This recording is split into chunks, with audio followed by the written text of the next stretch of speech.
Hai guys, saat ini saya lagi berada di air terjun Gerintik Hujan Panih, Desa Talang Paruh, Kecamatan Lembah Masurai, Kabupaten Merangin. Salah satu destinasi wisata yang ada di Kabupaten Merangin yang cukup menarik, indah, dan sangat alami.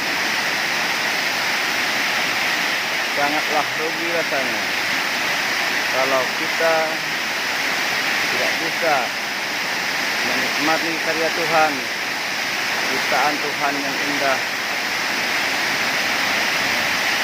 sebagai tanda kita bersyukur atas kebesarannya. Sekian, terima kasih guys.